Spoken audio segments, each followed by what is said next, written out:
Ya estamos con nuestro primer panel de los días miércoles, con nosotros Francisco Martorell. Pancho, ¿cómo estás? Hola Fernando, ¿cómo estás? Y desde el viejo mundo, Alberto Mayol, ¿cómo estás? ¿Cómo están las cosas por allá, por España, Alberto? ¿Qué tal, Fernando? ¿Qué tal, Francisco? Bueno, por acá distintos mundos, depende mucho de la ciudad, pero algunas incendiándose y otras en paz total. Sí. ¿Cuáles son las que se están incendiando, Alberto? Se escucha como, te escuchas como una especie de eco. No sé si es que estás con manos libres o no. Acabo de llegar a un departamento nuevo, entonces. Es demasiado grande, entonces reverbera. No hay muchos muebles, entonces. Ya, pero trata de no usar manos libres, sí que puedes. Ok. Oye, ¿qué ciudades están en el infierno? Madrid es lo más complicado porque además se politizó al máximo, o sea, aterrizó ahí Pablo Iglesias y aterrizó también Pedro Sánchez, el presidente, en términos políticos para detener cualquier anormalidad en la situación, porque estaba creciendo mucho la presidenta de la Comunidad de Madrid, que del Partido Popular, y que lo ha hecho muy bien en términos políticos. Y no también en la pandemia, entonces querían sacarle partido a eso, entonces se está incendiando políticamente, pero además los números son bien malos, entonces eso es lo más complicado. Bueno, estamos una vez más acá en la antesala de otra votación sobre un porcentaje de retiro de los fondos de previsión, o la posibilidad de un tercer retiro del 10%. Se aprobó en la Cámara de Diputados, en la comisión, sin los votos de Chile Vamos, pero se sabe que hay votos de Chile Vamos en la sala. ¿Cómo estás viendo eso, Francisco? Bueno, está tan enredado como la otra vez, con un ingrediente extra que es la situación interna del Tribunal Constitucional. Primero se tiene que despejar lo de la Cámara y una nueva propuesta del gobierno, de que tomaría el proyecto o la idea de Lavín Desbordes respecto al seguro de cesantía, y eso podría hacer que para la elección para la votación de mañana en la Cámara de Diputados se bajen algunos legisladores oficialistas. No es seguro porque empieza la letra chica de cómo se retiraría ese fondo de cesantía, a cuántos abarcaría, si efectivamente llega y soluciona el problema. Por lo tanto, como tú dices, podrían estar los votos para mañana. Luego viene estas reservas constitucionales que ha puesto el gobierno en cada uno de los retiros, y esta vez que tiene que ver con la indicación especial que hizo la oposición. Entonces, está todo en la nebulosa. Ahora, lo que se ve es que con la situación que tenemos de pandemia, la gran cantidad de casos, no se ve por la positividad que existe que tengamos una baja quizás dentro de esta semana, quizás tenemos que pensar en próxima semana. Por lo tanto, el tercer retiro es una necesidad, y cuando hay una necesidad, las instituciones se acomodan más a lo que la ciudadanía quiere que a lo que es constitucional, a lo que económicamente y en el futuro va a impactar más o no. Por lo tanto, yo creo que este tercer retiro en un determinado momento va a entrar en un tubo y va a salir. Alberto, ¿cómo se ve eso? Tú lo estás viendo porque de afuera, pero de alguna manera estamos en una suerte de déjà vu, porque esto lo hemos visto varias veces ya. Sí, bueno, yo creo que efectivamente esto es un déjà vu y hay que tomárselo como tal. O sea, no cabe ninguna duda de que siempre estamos en la misma discusión, y lo más probable es que siempre estemos con el mismo destino. No se ve muy distinta la posibilidad. La derecha está obligada a hacerse cargo de su relación con el momento histórico, y ese momento histórico tiene unas reglas muy claras, a tal punto que esas reglas son tan claras que incluso ejecutándolo de una manera caricaturesca, como lo ha hecho Pamela Giles respecto a los retiros, sencillamente eso rinde frutos muy fuertes. Entonces hay que tener conciencia de esa situación histórica, y muchos parlamentarios de la derecha lo saben. Lo que pasa es que es complejo desde el punto de vista de la relación con su propio proyecto político, pero tienen muchísima conciencia de que no pueden estar fuera y no pueden equivocarse en este momento, porque pueden generar una crisis que se proyecte y se prolongue en el tiempo. No nos olvidemos que esta discusión sobre los retiros es la discusión que dio el contexto al mayor triunfo, o la mayor derrota al menos, de la derecha en términos electorales, que fue en la votación del plebiscito. Plebiscito, Por tanto, en ese contexto la derecha, y ya hay rumores de que los estudios hechos en la derecha indican malos resultados, independientes de que evidentemente su gestión de negociación fue mucho mejor que la de la izquierda y la de la centroizquierda. Entonces no cabe duda que van a que esta crisis endógena que se ve en la derecha no se va a detener, no es probable que se detenga, porque tienen que hacerse cargo de lo que está pasando, del momento histórico, y al mismo tiempo cómo dejan de defender su gran proyecto político, su modelo de sociedad que tanto éxito tuvo. Y ahora hay un fenómeno ahí que quizá no se está analizando. En una determinada ocasión el presidente Piñera habló de estas 3 pandemias, ¿no? Habló de la pandemia sanitaria, de la social y de la económica. Más allá de cualquier cosa, más allá de los casos, más allá que se controle el virus, más allá que haya vacunación y que en algún momento, que no va a ser el 30 de junio, alcancemos esa famosa inmunidad de rebaño, la pandemia social y económica va a persistir 2, 3, 4 años, y es ahí donde no se están tomando las medidas consistentes. Es decir, todavía hay en la recuperación del empleo 900.000 personas que no lo han recuperado y que se sumaron el año pasado, el 2020, a la larga lista de desempleados.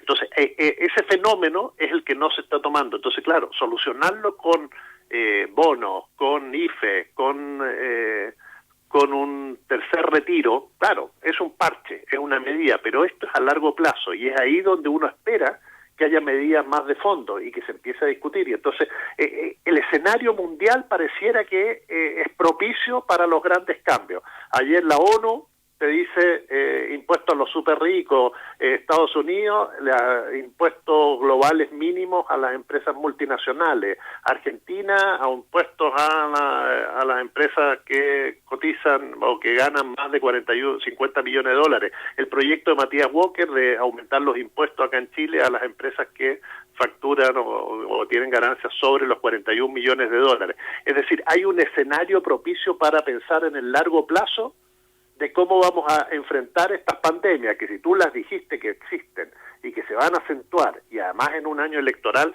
obviamente que debería estar el Estado pensando en eso, el gobierno y todos los sectores que lo componen, para poder enfrentarlo, y enfrentarlo no con medidas parches, sino a largo plazo, pensando que esta recuperación, por mucho que crezcamos este año entre el 5 y el 6%, como dijo el Fondo Monetario Internacional,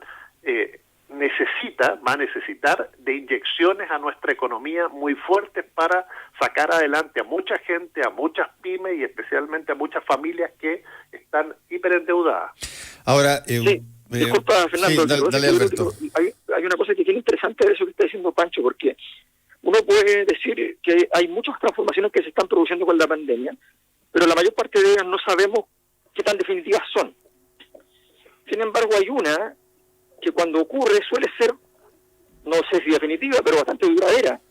Y es lo que estaba mencionando Francisco, que es el tema de los aumentos tributarios. O sea, la discusión tributaria en todo el mundo es de cambios tributarios muy significativos, reformas de gran tamaño, aumentando el tamaño del Estado, digámoslo conceptualmente más como eso. O sea, no solamente aumentar tributos, sino que aumentar el tamaño del Estado.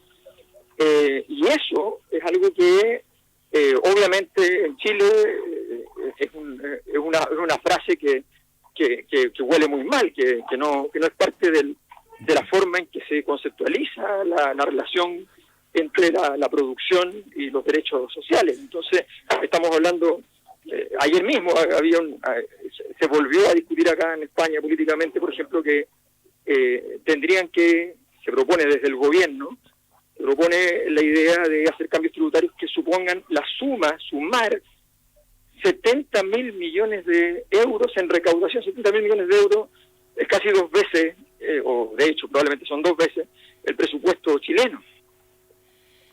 Sí. Entonces, solo en aumentos tributarios. Y eso está pasando fuertemente en Estados Unidos.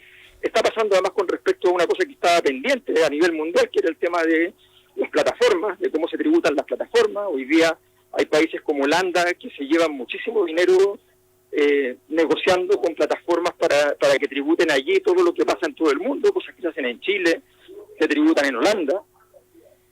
Bueno, todo ese tipo de situaciones son temas que son críticos y que hoy día es parte de la discusión global.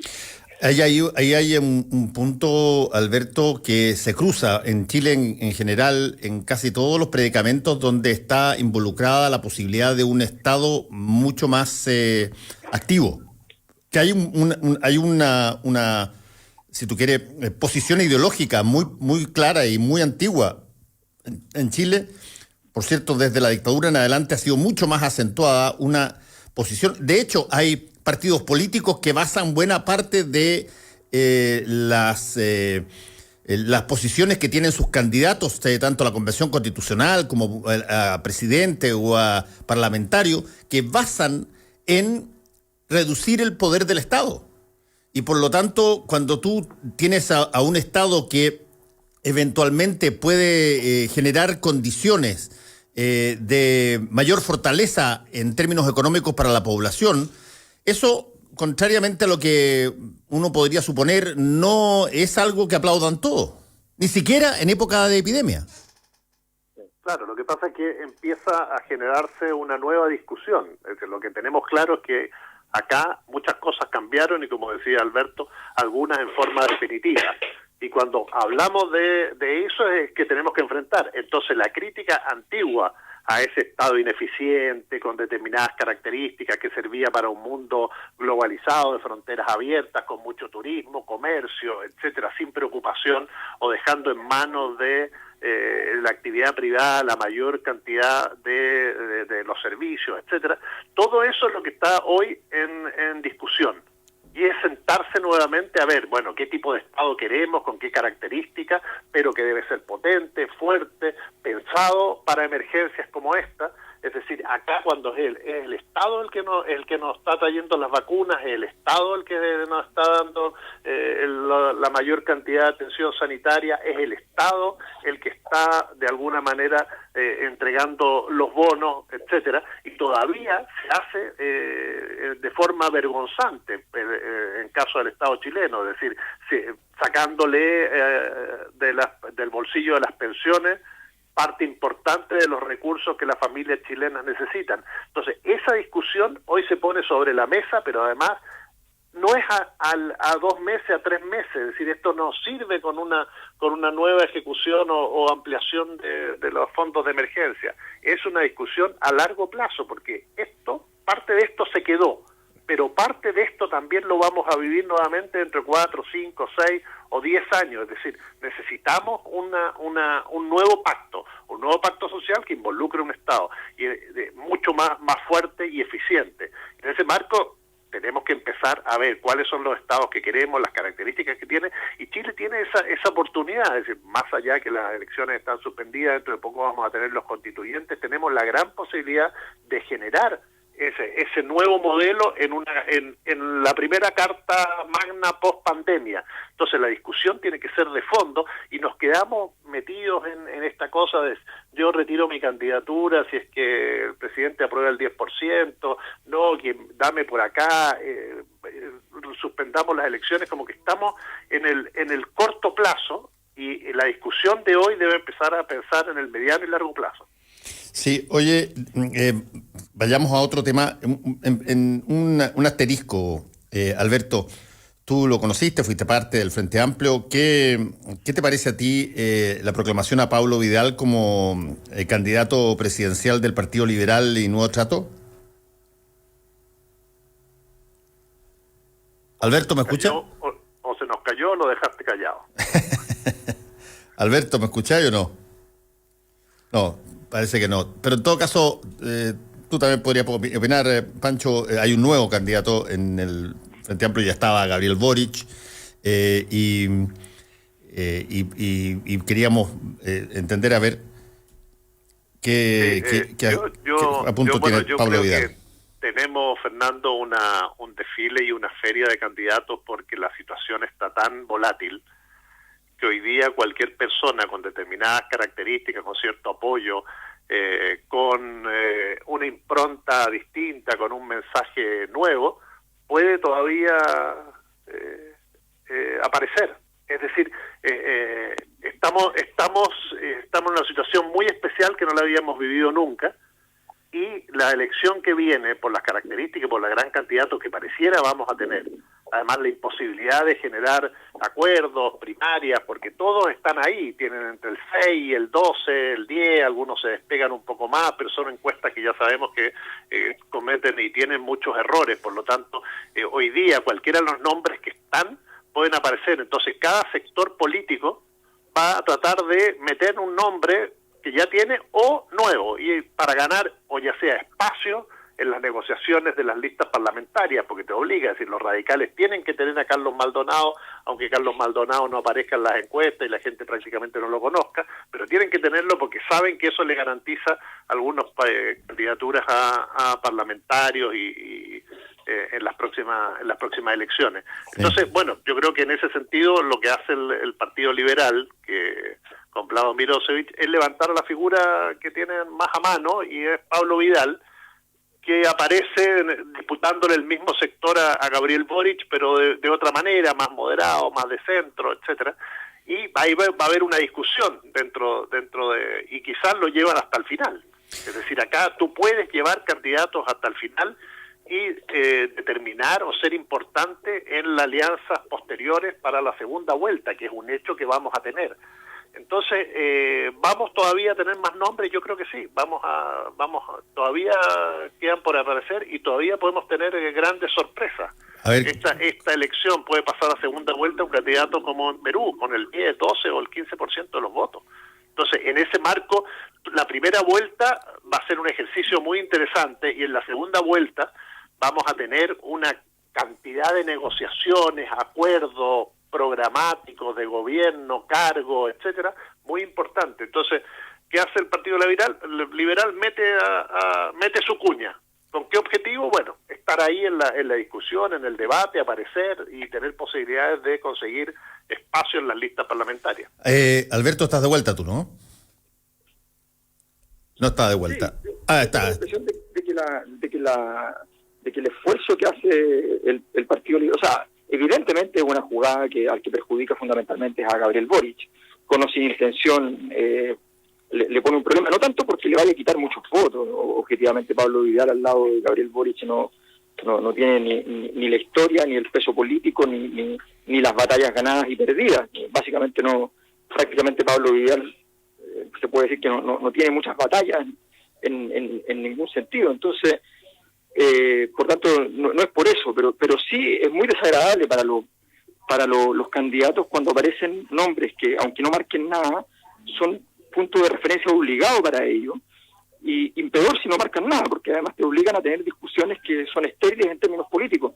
Es muy complicado para Gabriel Boric, se le complica mucho más el escenario de lo que ya está. Él entró a una disputa compleja, entró a una disputa donde ya hay nombres muy, muy, muy puestos, y donde él no tiene un diferencial que hacer. Yo creo que es importante hacer un recuento súper sencillo, que es decir, hace 3 años atrás, la única alternativa al sistema político estaba dentro del sistema político y era una nueva coalición que se llamaba Frente Amplio.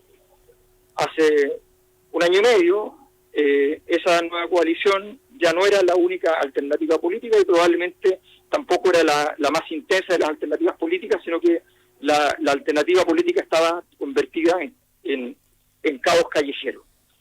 Hace un par de meses se consolidan entonces ciertas otras alternativas políticas. Una proviene también desde dentro del sistema, como la alternativa de Jadwe con el Partido Comunista, y la otra viene en rigor desde fuera, pero tiene forma de presencia partidista, que es la de Pamela Giles con el Partido Humanista. Y esas alternativas entonces empiezan a vertebrar, el verbo nunca ha estado peor usado, pero empiezan a vertebrar alguna clase de respuesta. Y sin embargo, da la impresión de que entonces el Frente Amplio y Gabriel Boric hoy día llega a ser candidato presidencial en un momento muy difícil para el Frente Amplio, porque el Frente Amplio no significa mucho respecto a esta respuesta política que hay que dar en términos del momento histórico de Chile. Y eso es bastante complejo, eso es bastante delicado para su candidatura y para él. Yo creo que efectivamente es un escenario de los peores que le podían tocar en términos del desarrollo electoral, del desenvolvimiento electoral. Y de alguien que además proviene esto de Vidal y de Milosevic, que son dos personas que o fueron o son muy cercanas a su principal aliado, que es Giorgio Jackson. Sí. Y por tanto, entonces la situación es aún más compleja. Así que creo que políticamente hay una situación de enredo que le va a ser difícil a Gabriel Boric. Ahora, él tiene la gracia de que su gracia no está en la estructura política, sino que su gracia es que, yo siempre digo, es un gran F-16, o sea, cuando él sobrevuela la escena política y busca dónde tiene que disparar, lo hace magistralmente y tiene habilidades que son extrañas dentro del sistema, pero aún así el escenario le resulta bastante complejo. Yo tengo la impresión, Alberto y Francisco, que también aquí hay criterios que siguen otra lógica y que parecen relativamente, yo te diría, útiles en términos electorales, porque estamos hablando de una generación que está adentrándose en las carreras presidenciales y, contrariamente a lo que se cree, porque a veces la gente puede pensar que todo candidato que se presenta tiene intenciones de ser ganador. Y a veces la razón por la que se presenta un candidato puede ser exactamente la de posicionar una posición pensando más bien a mediano plazo, no pensando a largo plazo. Generar condiciones de llamemos recorrido, de bastante ajetreo, de conocer el país y sabiendo de que probablemente en esta no hay mucha posibilidad, pero se deja de alguna manera como pulgarcito una huellita para poder seguirla en una próxima vez, sobre todo cuando estás en edades muy jóvenes, digamos. O cuando quieres posicionar un partido que te está apoyando, digamos. Sí, pero hay un problema que quizás no están leyendo, es que hoy es mucho el aquí y ahora. Como que las oportunidades para esos candidatos tipo Salvador Allende, que venían y se presentaban 3, 4 veces y seguían creciendo. Hoy, en los tiempos en que vivimos, los candidatos tienden a disolverse, a desaparecer, a no emerger o dejar la impronta como antes. Yo creo que lo que no están leyendo la clase política es qué quiere el ciudadano chileno.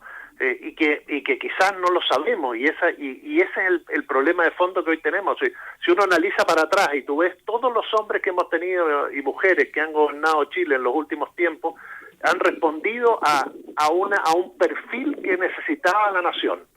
Patricio Aylwin, Eduardo Frei, Ricardo Lago, eran como personajes tipos para la época que el país iba avanzando o retrocediendo peldaño. Quería un conciliador, bueno, tuvimos a Patricio Aylwin, luego un hacedor con otras características porque había que dar un paso, Eduardo Frei, Ricardo Lago, que significaba la apertura, la cosa cultural, un paso más al progresismo, hasta Piñera representó en su momento las ansias de un país moderno que quería a un empresario exitoso, etcétera. Y hoy día la pregunta es, ¿qué quiere Chile?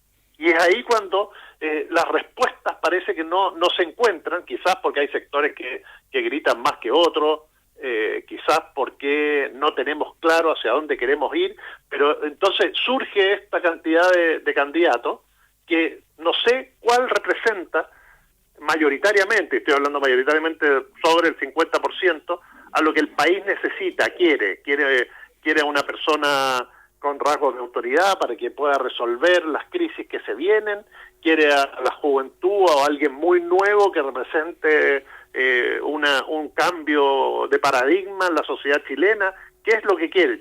Esa respuesta es la que se debe encontrar, y mientras no se encuentre vamos a tener muchos candidatos entre el 10 o entre el 0 y el 20%, y es ahí donde este ejercicio nuevo nos va a decir, pucha, ¿cómo lo vamos a enfrentar como sociedad? Porque si tenemos un candidato que en primera vuelta gana con el 18, 20% de los votos, y en segunda vuelta debe hacer alianzas con todos los sectores, bueno, ese es el tipo de gobierno que nos va a ayudar en el futuro. Bueno, el caso de Kirchner en Argentina, que en su momento sacó el 18, el 19% de los votos y se retiró el candidato que había ganado en primera vuelta, que era Menem, con el 22%. Luego Kirchner logró hacer una sociedad y sacó al país de la crisis que habían vivido el 2001. Quizá hay elementos que no estamos considerando, pero hay que analizar distintos factores y creo que el fundamental es qué queremos los chilenos, hacia dónde queremos transitar. Y es ahí donde creo que hay demasiados gritos, demasiadas ideas, demasiadas posibilidades.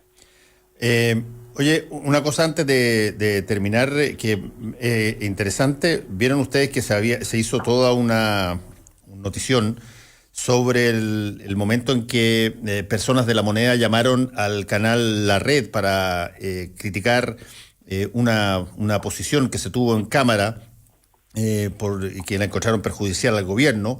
Bueno, hoy día se informó que la Red va a recurrir a la Comisión Interamericana de Derechos Humanos por este telefonazo de la asesora del presidente Piñera a dueño del canal, porque lo llamó directamente en Miami. Yo conozco montones de veces en que se han producido este tipo de conversaciones o de telefonazos. No son tantas, la verdad. Hay muchas más que se han escrito como que fueran de las que son. Pero me parece interesante que el canal transparente esta situación y considere que, por lo menos desde el punto de vista de su posición, ese llamado tiene una característica de presión indebida. Porque uno podría entender, oye, pero ¿qué tiene que te llamen y te digan, oye, sabéis que no nos gustó? Lo que pasa es que cuando es el gobierno el que tiene todo el poder, el que hace exactamente eso, la situación cambia. No es una persona, no es alguien, qué sé yo, que es un pariente o un amigo que te dice, oye, ¿sabes qué? Me pareció un poco feo lo que hicieron ayer. No, cuando el gobierno llama a un canal de un medio de comunicación, no está esperando que le contesten ya, muchas gracias, ok, te he entendido, listo, chao. No, está esperando de que le digan, ok, no lo hacemos más, o vamos a corregir, o vamos a pegar coscacho. Ahora, esos telefonazos, como tú decías, son historias en todas partes. Muchos, pero son más antiguos que el hilo negro. Por eso te estoy diciendo, ¿no? Por eso te estoy diciendo, pero hoy día cualquier cosa que se hace parece que fuera por primera vez, pero en realidad son montones y las formas en que se han enfrentado este tipo de cosas han sido variadas.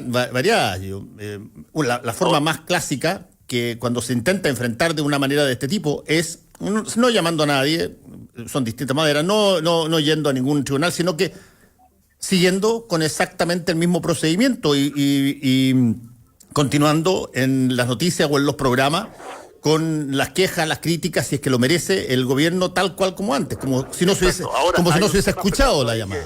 Que hay que aclararle a la gente que para ir a la corte, de alguna manera tú tienes que agotar instancias internas, judiciales. Sí. Entonces, si no agotas, si no haces nada, no te van a recibir la queja. Podrías mandar como un téngase presente. Exacto. Una opinión consultiva, ¿no? De qué hacer frente a situaciones como esta, pero son como alguien lo decía hoy día en un chat de periodistas, son como estos proyectos de resolución de la Cámara de Diputados, ¿no? Que en el fondo se diluyen en el camino a Washington. Sí, pero interesante esta situación y vamos a ver cómo continúa y cómo sigue. Bueno, muchas gracias. Ojalá que se transparenten siempre estas presiones, que obviamente que son indebidas, sobre todo cuando el Estado gasta además una pauta publicitaria importante en medios de comunicación, porque es la presión, porque tú dices, bueno, ¿qué pasa si yo no le respondo adecuadamente al que está presionando? Va a utilizar otra fórmula, y las otras fórmulas puede ser efectivamente la pauta estatal de medios de comunicación. Sí, tal cual como lo haría un privado quitando la publicidad, como ya ha pasado en medios de comunicación, porque no les gusta los contenidos que se están pasando. Exactamente, como lo hizo Juan Sutil en su momento. Como hizo Juan Sutil con CNN en un momento dado. Sí, Fernando, una cosa muy breve. Simplemente decir que es interesante el fenómeno, además. O sea, cuando tú recurres a la televisión, esto pasó con La Red y también pasó aparentemente con Chilevisión, según se ha señalado, cuando ocurre el fenómeno, obviamente las presiones existen, pero las presiones son más o menos oblicuas en general. Cuando el gobierno directamente, de una manera muy pornográfica lo hace, es porque en el fondo el gobierno toma la decisión de que, dado que ya no puede intervenir en el territorio, digámoslo así, interviene en el mapa, en la idea de que lo que finalmente, donde puede disputar algo, es en el lugar donde se selecciona la información y apela a los elementos editoriales. Toda la política de alguna manera intenta influenciar los elementos editoriales, pero esto evidentemente no es la regla del juego y por cierto altera las dinámicas democráticas. Entonces es importante entender que el gobierno entrega al territorio y va simplemente a tratar de influenciar allí donde puede o cree poder, que es en el mapa, y se le revela que no puede porque sencillamente es denunciado. Exacto, y las veces que yo, por ejemplo, no recibí nunca jamás una queja de un superior mío para que me diga, oye, nos llamaron porque me originé en el tono. Básicamente como, ok, chao, sigue haciendo lo que estás haciendo, punto. Lo que sí es interesante dentro de este punto de vista es que se sepa.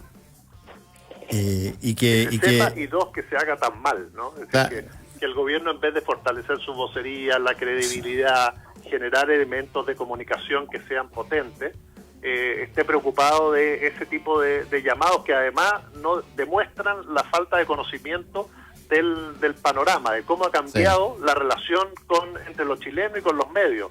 Hoy día es muy difícil que una presión no salga al público, entonces es más un telefonazo de la década de los 90 que tenía similares características, pero la recepción y que pasaron y que tuvieron éxito. Exacto, por eso ahora a lo que estamos viviendo hoy día, donde los medios no aguantamos una. Exacto. Entonces es como no conocer lo que estás gobernando, y eso también habla de un gobierno que comete errores, manotazos de ahogados, que son parte de la situación de falta de aprobación ciudadana, de voceros que no llegan a dar toda la confianza que la ciudadanía espera o califica. Pancho y Alberto, cuídense, nos encontramos la próxima semana. Un abrazo grande, adiós. Alberto. Fernando Paulsen y nuestros panelistas e invitados son una combinación clave. 92.9, La Clave, me escucha.